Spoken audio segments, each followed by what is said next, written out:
What's going on, everybody? It is Friday, April 11th. Apologies for the late podcast, but the lines coming out was not something that we've been getting very favorable results on. So I got my guy Overdue Sports, aka Will, joining me here today.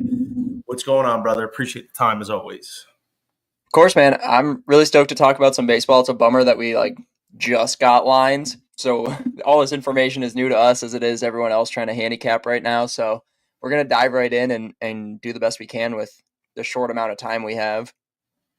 Yeah, absolutely. And as I like to start out every show, biggest underdog that you think is most likely to win outright this weekend? And when I say big underdog, I'm talking about pushing two bills plus 200 as an underdog. It's a really good question.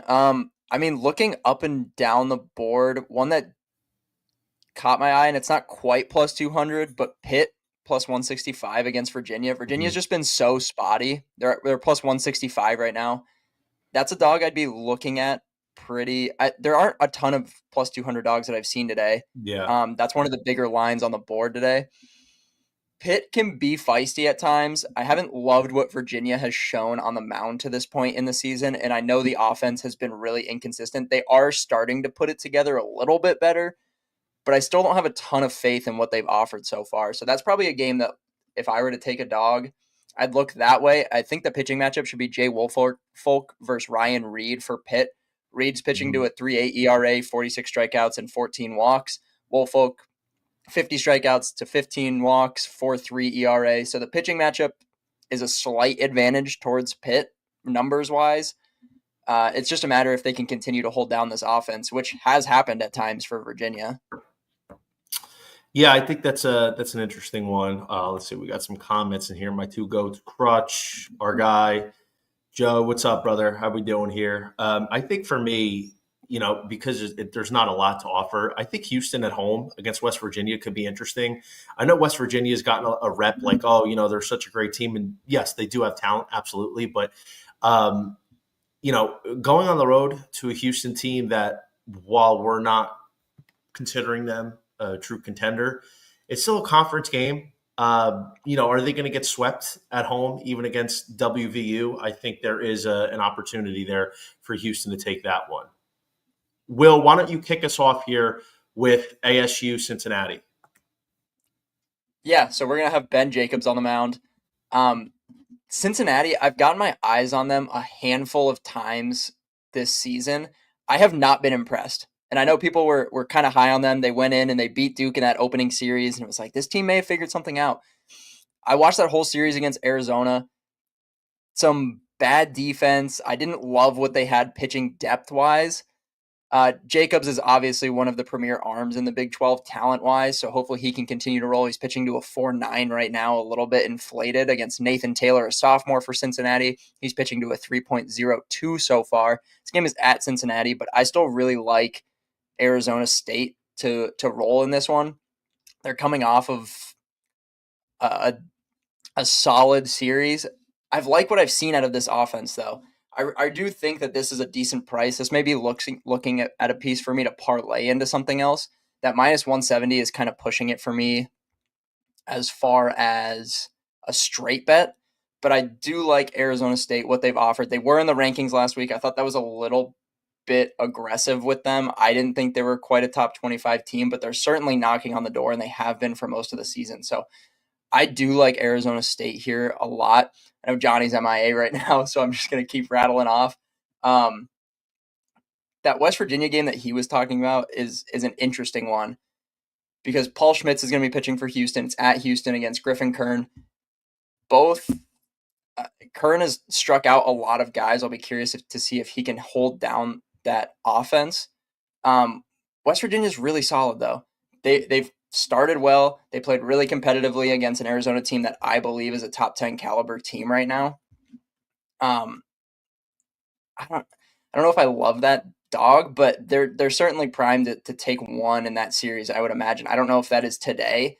I'd probably look at either tomorrow or Sunday realistically, but as for Arizona State, really like that play. I'll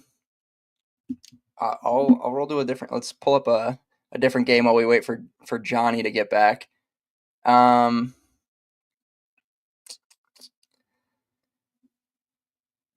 Georgia Tech is going to take on Cal today. Georgia Tech in the rankings, they're only minus 160. That's a line that is grabbing my attention almost immediately. We're going to have Austin Turkington for Cal, who's actually been very solid for them on the mound. We saw him pitch against Clemson last week. Decent outing, 5 runs over 6 2/3. He's pitching to a 4.65. We're going to have Tate McKee at home pitching for Georgia Tech.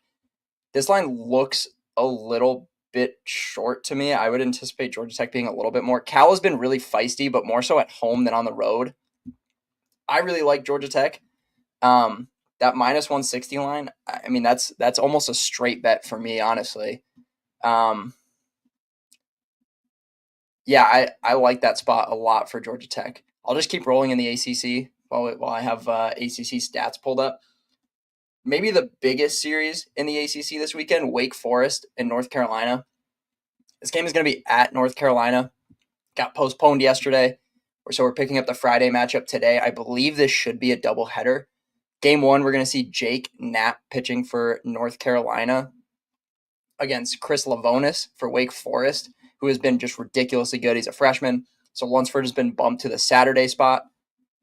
Knapp has been arguably the best pitcher in the ACC to this point, other than maybe Jamie Arnold. He's pitching to a 1.58, a 0.83 whip. He's got 45 strikeouts to 7 walks.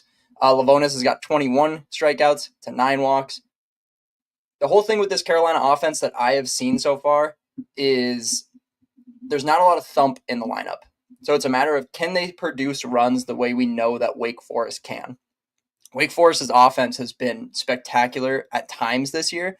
I mean, we've seen them truly be Wake Forest, and at other times they've been completely silenced. If there's a pitching staff that can do that to Wake Forest, it is North Carolina. The depth is there.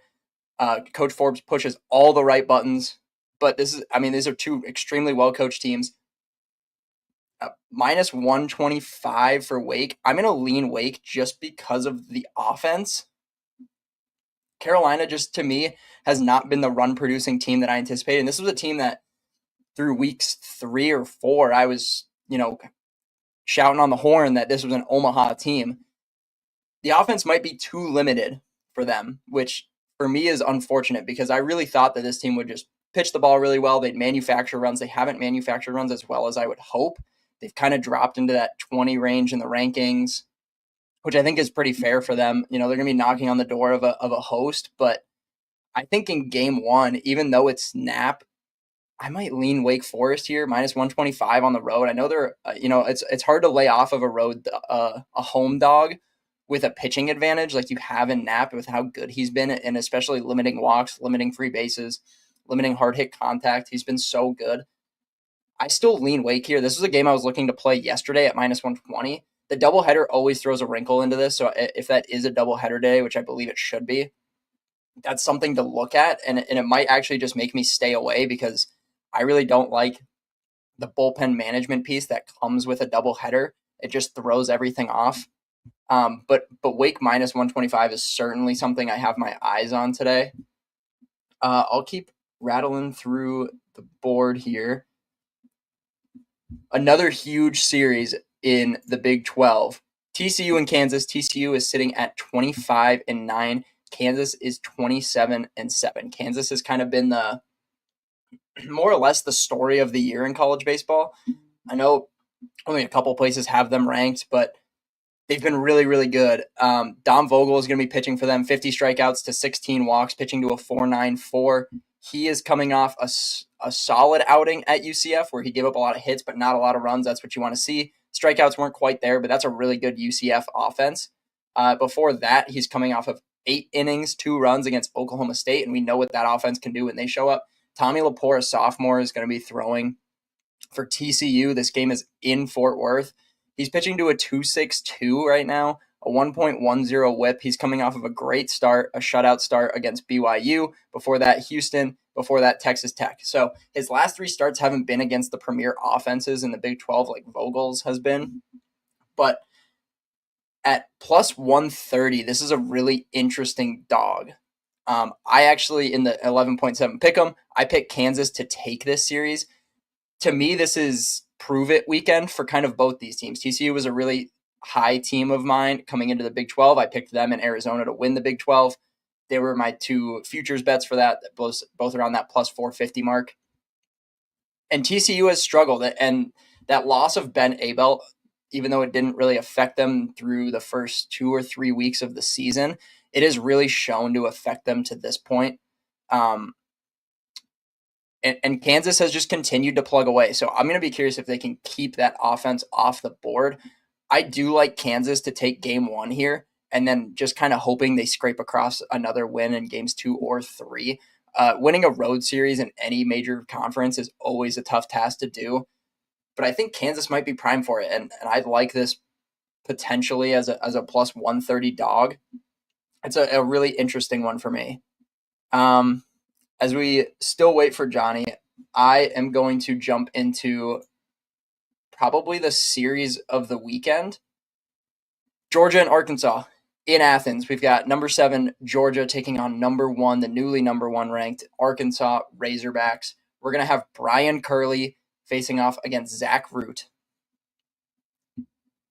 This is a spot I will be taking Arkansas in. The line right now is minus 125 for Arkansas. I would jump all over that. I was telling Johnny right before we went live, I kind of thought this was going to be in the minus 150-ish range. We saw what Texas was able to do against Georgia's offense, and Georgia is, one of the premier offenses in the SEC in the entire country, and that Texas pitching staff really held them off the board. I was a big believer that if Georgia were to win that series, they were going to have to basically turn those games into shootouts, get to the starters early, be able to hit the bullpen arms, and they didn't. And I think Arkansas's pitching staff falls into a similar category as Texas. I think those are two of the best pitching staffs in the entire country, two of the best pitching staffs in the SEC. And at minus 125, you're getting Zach Root, who has turned into a premier starter in the entire country. He's been maybe the best Friday night guy to this point, other than maybe Liam Doyle, pitching to a 3.48, 1.09 whip. He's coming off of a 5-inning start against Mizzou, pitched really well against Vanderbilt the week before. He's going to be facing off Brian Curley, who has just started to enter the rotation. His first start was against Florida a couple weeks back, looked really good, got touched up against Auburn. That's a really good hitting Auburn offense. And then he threw better against Texas without Max Bailu. Texas's offense is kind of their limiting factor to me. Texas was able to hold them off of the boards just enough for that offense to scrape across a couple runs. I think we're going to see something really similar with Arkansas here. Zach Root has been spectacular. Like I said, he's got 60 strikeouts to 14 walks. Brian Curley's got 38 strikeouts to 15 walks. But this offense for Arkansas has just been insane. And this was a team that through 2 weeks we were kind of questioning, is this going to be the exact same story that we've seen in years past with Arkansas, where the pitching is great, but they just can't produce runs? This team has gotten better every single week, and they've actually gotten better since they've entered SEC play, which was the most surprising thing to me. It was, well, they're struggling in non-conference play, so what's going to happen when we start facing premier arms in the SEC? They've stepped up. Guys like Cam Koziel, who started the year incredibly slow, hitting probably less than his body weight. He's up to hitting 411 right now. He's got 7 home runs. Charles Davilan has become probably the most underrated bat in all of college baseball. He's hitting 410. He's got 12 bombs right now, 41 RBIs.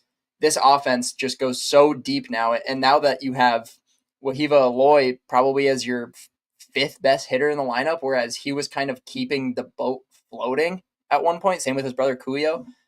Those guys were keeping the boat floating for Arkansas's offense through 4 weeks of the season. And now all of a sudden this lineup goes 7 guys deep instead of 2. I just don't see it.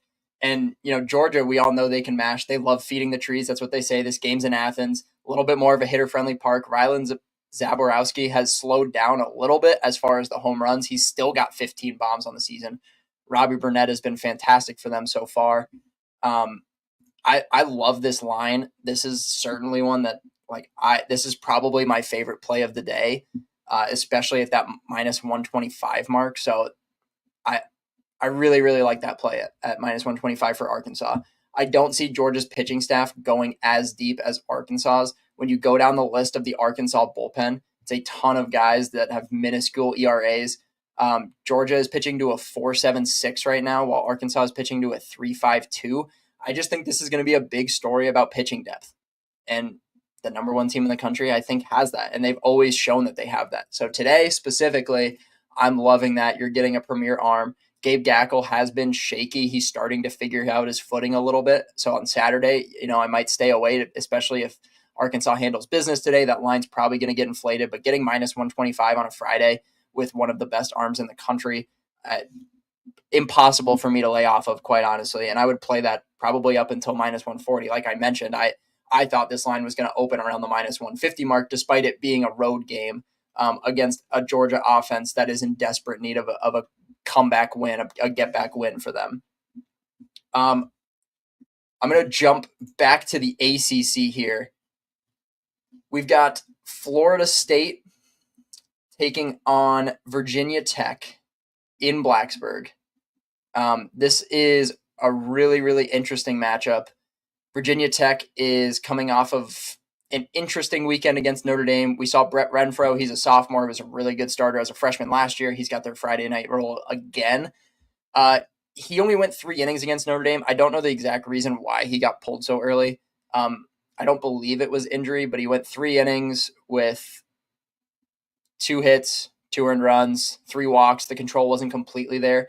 And he's going to be going up against Jamie Arnold, who we all know is probably going to end up being the 1-1 taken off the board this summer.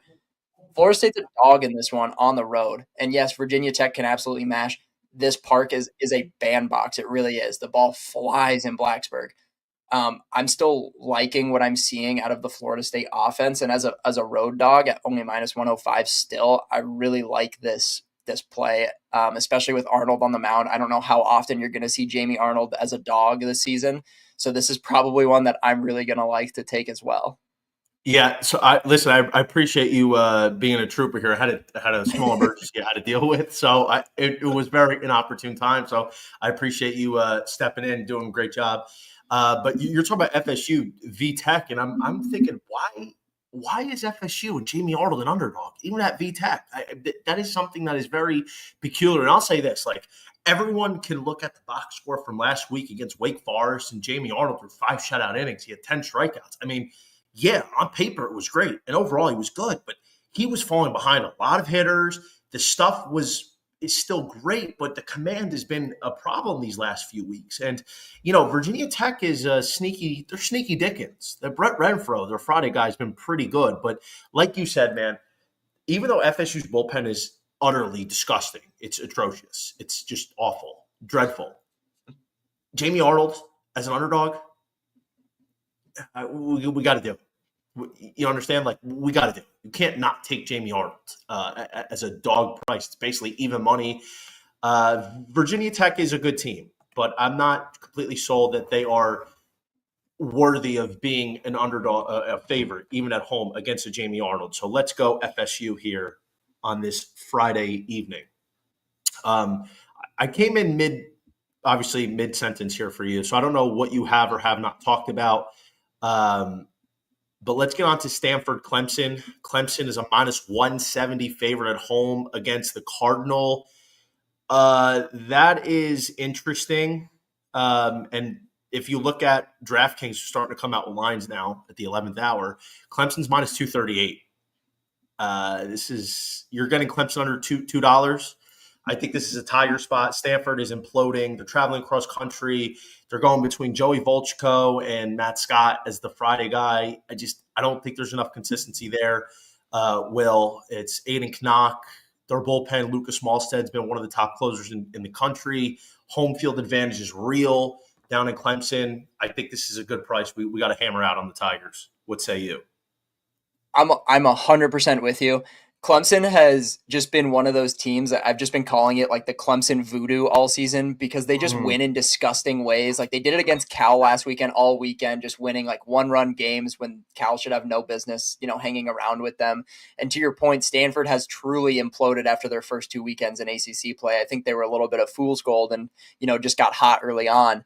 Mm-hmm. If you're getting that 170 price, like that's a must hit, in my opinion. This team just for whatever reason, doesn't lose. And that bullpen and Lucas Malstead is certainly a reason for that. He is the top closer in college baseball right now. He's leading the Yeah. country with 11 saves. He picked up 2 last weekend against Cal. So, I mean, I'm 100% agree with you. Minus 170 is a really good price for this one. Yeah, 100%. You talked about Georgia Tech Cal. That's Georgia Tech's 160. I know you had mentioned it, but I did want to bring that up additionally. I like Georgia Tech here. Tate McKee should be going. And the fact is, like, Cal's Austin Turkington is good, but I think he's kind of lost his luster these last few weeks. Georgia Tech's raking, so give me G Tech. ASU Cincinnati. ASU cost me a lot on last Friday, and it's just not been something that I don't know. I thought they were kind of over that nonsense, but they're minus 170 at Cincinnati.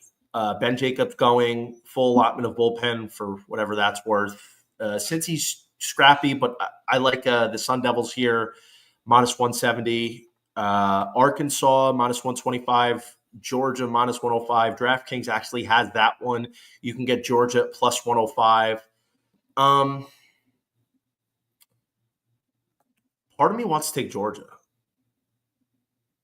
I know Arkansas is playing really well right now, but in the same token that Georgia didn't really beat anybody, Arkansas is the same way.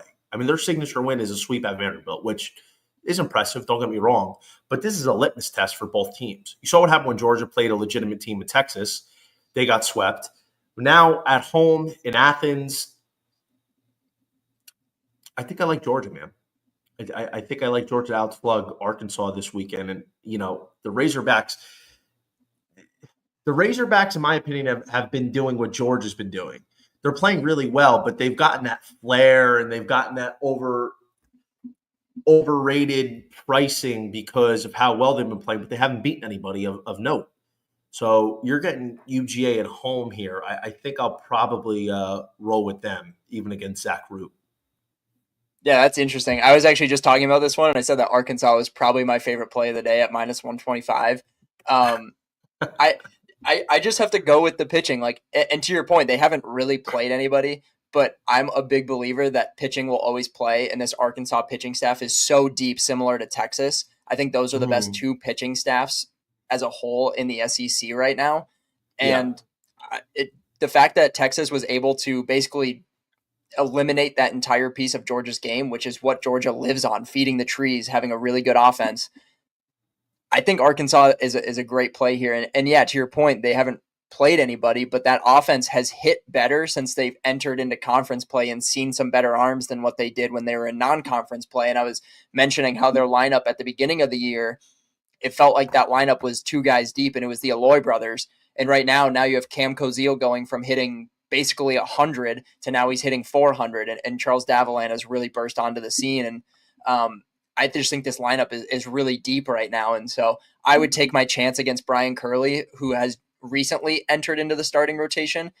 And he got touched up by probably the best offense he's seen in Auburn. I think Auburn's offense does do a little bit better of a job than Texas is, at least from a depth standpoint. So I'm going to go with Arkansas here. So we're going to be on different sides on this one. Yeah, that's fair. I completely understand it. I'm kind of waiting on the shoe to drop for Arkansas. That's it. Like, on paper right now, they're playing as well as anybody, but I'm waiting for that shoe to drop because, I was a little bit. I know we talked about this preseason. I was a little bit more down on them coming into the year because I didn't think their hitting was going to be that good. And, obviously they've exceeded expectations, but they're doing it against like Mizzou and some of these other non. Let's say competitive, but not so good teams. All right, Kansas, TCU. Anybody in the Big 12 hotter than the Jayhawks? I don't think so. They are ripping right now, and they're a dog at TCU. It should be Dom Vagley on the mound for Kansas. He's been ripping right now, and that's coming off an impressive UCF sweep down in Florida. And TCU is playing pretty solid baseball, but between Tommy Lepore and whoever else that TCU's throwing, I think Kansas will be able to get after it. And I think Vaguely is the pitching advantage here. You're getting them at plus money even on the road. I think Kansas is the spot. Yep, I said the same thing. I noted that this is probably like the best arm that TCU has because Ben Abelt is gone right now, and TCU's offense has been quite honestly lackluster a lot this year. And so if Kansas is going to take this series, it starts today, and I think that plus 130 price is really good. And I really liked what he showed against UCF last week, and that's a really good UCF offense. Mm-hmm. Yeah, completely agree. Completely agree. Um, all right, let's go LSU minus 150 Auburn. So what I would suggest is if you're on Bet365, I'd probably start hammering on these numbers soon because DraftKings put their assessment out, and typically what happens when that happens, all the other books pretty much follow suit. So right now we have a little bit of a window where you're getting an advantage line on Bet365. LSU being minus 150. Kate Anderson, I mean, listen, I knew Kate Anderson would be good this year, but I didn't think he would be this good. I thought it would be a matter of time before Chase Shores entered in the Friday role. And I got news for you. I don't think there's more than 2 or 3 players that I would want in a Friday night role right now than over Kate Anderson. Coming off a complete game shutty, fucking 13 strikeouts at Oklahoma last weekend, 135 pitches. This kid is heating up at the right time here, Will. And I know Auburn is good. I was on them last week at home against Bama. They play different at home. Samuel Dutton's their one big starter. If Auburn wins, it's not a surprise. But getting LSU and Kate Anderson right now, 150, I think we got to do that, dude. Like he's just Kate Anderson's on a different level, man. I mean, this is one pitcher in this year's class that I think is probably improving his stock more than anybody else. Yeah, I'm with you. At this price, it has to be LSU. And to the point that we've kind of been making about these really, really good teams that haven't quite played anybody, LSU kind of falls into that. Their one big matchup was against Texas, and they just didn't look that good. So I think that this is a really big weekend for LSU. It feels like kind of a prove it weekend for LSU. Like, can you beat a top 15 team? Can you beat a top 20 team in Auburn? Mm-hmm. Especially with how good that Auburn offense has been. And Samuel Dutton was electric last week against Alabama, absolutely shut down that offense, which is what the Crimson Tide have done all year. That's been their calling card. So I'm with you. That minus 150 price is definitely one that you got to jump on for LSU. You're probably not going to see Kate Anderson as minus 150 very often this season. Yeah. And I think Auburn's pitching depth is going to hurt them. If they can chase Dutton before the 6th, this becomes, an LSU game. Yeah, and you know what the thing is, like the bullpen for LSU right now, it's deep, dude. It is a very deep bullpen. You have a lot of options here. So, listen, I'm with you. I like them. I like LSU. I think Auburn can get one, but we got to go with Kid Anderson right now. The way this kid's pitching, it's disgusting. It's lights out. All right. Wake Forest, UNC. That game was canceled yesterday, so we're getting a Friday one here. I haven't confirmed. Is it Luke Schmeck for over instead of Logan Lunsford? It is. Who did I just talked about this one too. Should be Jake Knapp.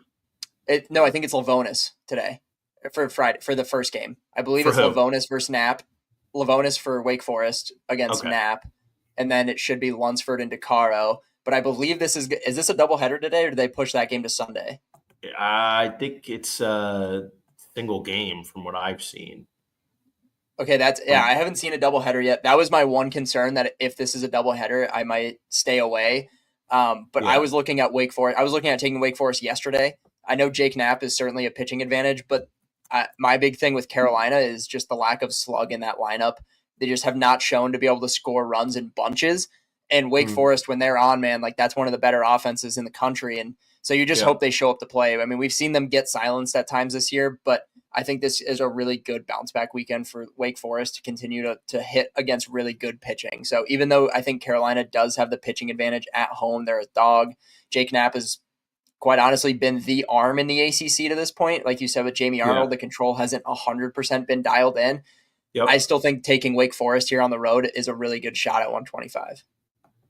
I tend to agree. I mean, listen, the UNC team was a team that I really believed that was going to be good this year. And Me too. Jason DeCaro started out hot, and then he kind of he's not been the same. I mean, he's been doing bad enough to where UNC bumped him from the Friday night spot. And, listen, Jake Knapp has been awesome, but Jason DeCaro is a guy that is supposed to be a top 2, top 3 arm off the board next year. So there's definitely not the you're not seeing the click for UNC that you would like to, and even at home, it's not as appetizing with the way their offense has been. Whereas Wake Forest, their offense has definitely been a lot better, and they're coming off a good series win. So for me, it's probably a stay away right now. I'd rather assess throughout the weekend and see what we can get. Yeah, I'm with you. How are you approaching Tennessee, Liam Doyle Day, minus 200 at Ole Miss? You're probably not going to lay it, but a parlay piece, do you think Hunter Elliott is a interesting plus money dog here? Yes. He has Ooh. been so surprisingly good this year, and his stats don't necessarily jump off the page, but 51 strikeouts to 17 walks, 3.63 ERA to a 1.16 WHIP. He is going against Liam Doyle. That's always a concern. He shut out Texas A&M last week in the combined no-hitter on Friday night. Mm-hmm. This is a really tough one. I'm hesitant to lay Tennessee in a parlay because I think Ole Miss, I think Swayze's going to be rocking. That place is going to be absolutely packed today. But Tennessee's hungry, man. Like if there's a spot for a weekend that's like a smash spot, this might be it. I do think Ole Miss is a really good team. I don't believe they're a top 10 team in the country. I think it's just they've been hot. They haven't lost. You can't punish a team that continues to win. This is a really tough one for me. This is one that I'm more inclined to stay away on just because, I mean, we've seen Hunter Elliott go out and shove against really good offenses. So I would stay away here, but I definitely would not, knock you for using Tennessee as a parlay piece. It's funny you say that because I mean, listen, I kind of have the same sort of theory with that, but you know, I mean, Tennessee losing again, like I don't That's, know if I yeah. see that. I don't know if I see Tennessee losing again. Like this is a team that can respond after just losing to A&M last week. Joe, give me Ole Miss, baby. I mean, listen, this is it's not unbelievable. Hunter Elliott, the way he's been playing right now, I mean, coming off the Tommy John, basically 2 years in a row, it's interesting. Back in blood after losing a series at home, maybe. Yeah, I mean, it's absolutely possible. Texas at Kentucky. Lines are moving, so it's kind of difficult. We're pretty much trying to go between moving lines that are just adjusted through a couple different books. But Texas at Kentucky, Jared Spencer on the mounds. Should be Nick McKay for the Wildcats. This is Texas all the way for me. I don't think Kentucky's good. I don't like Kentucky. I've never liked Kentucky. I think this team is a lot worse than it was last year. And Jared Spencer, the way he's been pitching, man. I mean, he just destroyed Georgia last Friday night.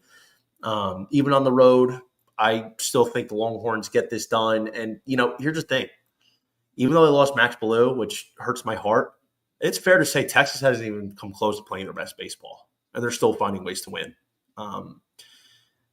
The fact that this is anything close to a pick 'em, I mean, depending on what the updated line is now, it's about a pick 'em, maybe Texas very small favorite. I mean, I would probably make Texas a minus 150 favorite here, something along the lines of what the LSU Auburn game is. Yeah, I'm with you. I'm actually shocked to see this line. This one I didn't actually see right before we started, but and I know Jared Spencer has been a little bit shaky. Like if you look at the starts before he just absolutely shoved against Georgia, LSU did hit him around. Mizzou scraped a handful of runs against him. But he looked so good against Georgia last weekend. And I'm 100% with you on Kentucky. This is not the same Kentucky team as last year. It's not even close to it. And I do think that they're not as good as maybe some of the credit they're getting for. And I think getting Texas as a dog is ridiculous. Again, Max Weiner is one of the best pitching coaches in the entire country, if not the best. And for them to hold down Georgia the way they did last week, like I will 100% take the shot here and roll with it, even though that offensive production may not be up to what it needs to be for them to be a championship contender. This still feels like a series that they should handle. Yeah, this is a series they need to keep at it because they're in that position right now with Arkansas as the top team in the SEC, at least in the standing. So these are the series that you got to get. All right, Vanderbilt, Oklahoma. This is something along maybe minus 150 Vandy, but I think Vandy is good with JD Thompson up to like 175, 180. It's not Kyson Witherspoon tonight for Oklahoma. They're moving him back to tomorrow. So I don't remember who's going, if it's Kate Crossland tonight, but in all fairness, I don't really think it matters who they're throwing. The only thing that matters is it's not Kyson Witherspoon. We're going to get a good pitcher's duel between Thompson and Witherspoon, but now the fact is it's just JD. And listen, I think this is this is a big series. These are two teams that are very similar in the sense that they're good and they have the potential to be pretty good, but they don't play up to their competition and they don't play up to their level very often. They're very hit or miss. And this is kind of two teams that are pretty much have the same sort of DNA. Yeah, I'm with you. And with Vanderbilt, they kind of fall.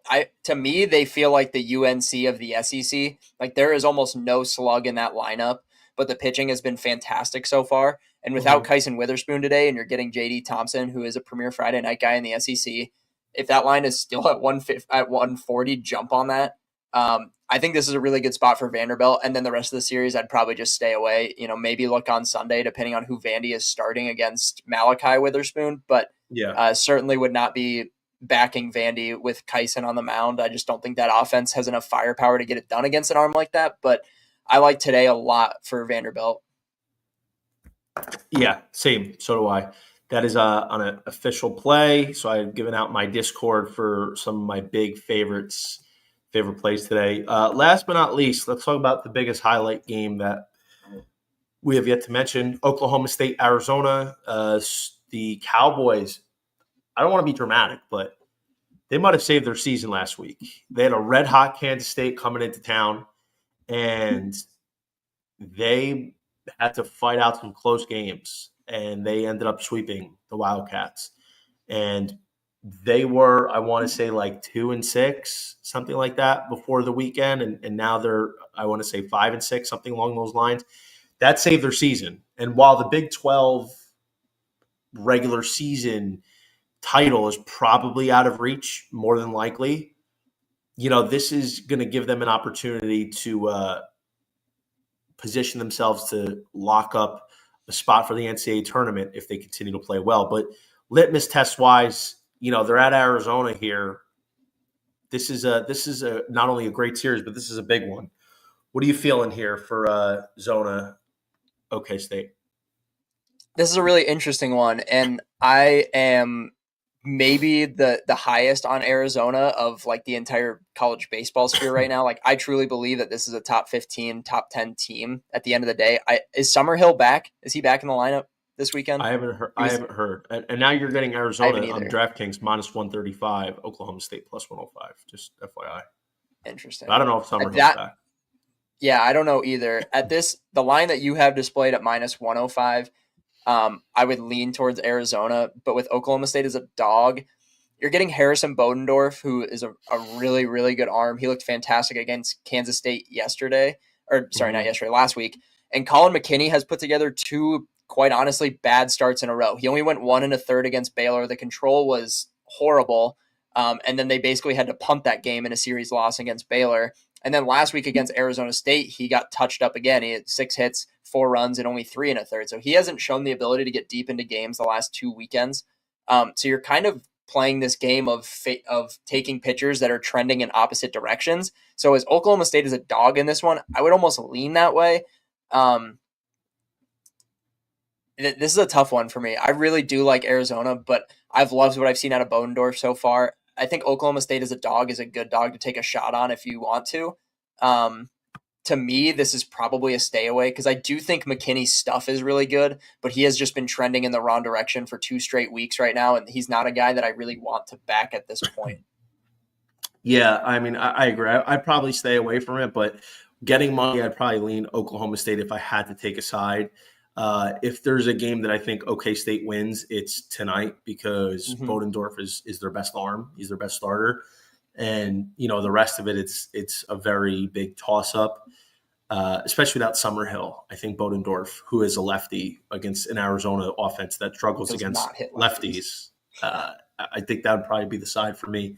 if I'm going to go with anything here today. Um, I guess a couple matchups we didn't talk about. We could just briefly touch Texas A&M. They're trending at like minus 220 against South Carolina. They had a walk-off home run yesterday. Caden Sorrell. I mean, a lot of us. I know I have. I can't speak for everybody else, but when during Texas A&M struggles their first like 6 weeks, and I'm just like, dude, Caden Sorrell is going to make such a big difference. They need him back. And, it's not a hot take, but just reiterating how bad their offense was. Sorrell's huge because not only is he a great bat, but he bridges the top of the lineup to the end of the lineup. And he's instant offense. And he proved it last night with a very clutch walk-off home run in a situation that they shouldn't even have had to be in because they were up 3 runs. But you think A&M, would you bet them this weekend, or are you just kind of waiting to see if they're back? That I just don't like the price that they're getting. I think their price is a little bit inflated, and although I don't really believe in South Carolina, I think that still that minus 200 to minus 225 is a little bit inflated for the way that A&M has played this season. I think they're really hot right now. I'm curious to see if they are back. I don't really know yet. I want to see what they do this weekend. But yeah, to your point, I think this is a stay away series for me. I'm hoping they win. I have a lot invested on Texas A&M. They need a sweep here. Like a series win's good, but they need a sweep. A sweep puts them back at 6 wins, and realistically, I think 13 is the drop dead cutoff point for you could lose in the SEC tournament and not win a game and you're still in. I think 13 wins is probably the number. 12 and some help. But that's a big one. They need to win that series in a sweep fashion. UCF, Kansas State. K-State minus 145 at home against UCF. Bounce back series for them. Both teams got swept last weekend. I would think so. Yeah, I'm more inclined to take UCF when they're at home. Jacob Frost has been really good this season overall, so I think it's a good bounce back spot for K-State today. As for what I think this series is going to happen, I honestly have no idea. I think this series could genuinely go either way. This feels like a real coin flip for me. Yeah. No, I completely understand because I don't blame you for it. I would definitely lean K-State here if I was forced to take a side. I may officially play that one, but I'll do a little bit more research and ultimately draw a better conclusion. There was one more game I did want to mention, and I'm trying to see if I can find it. So bear with me one moment.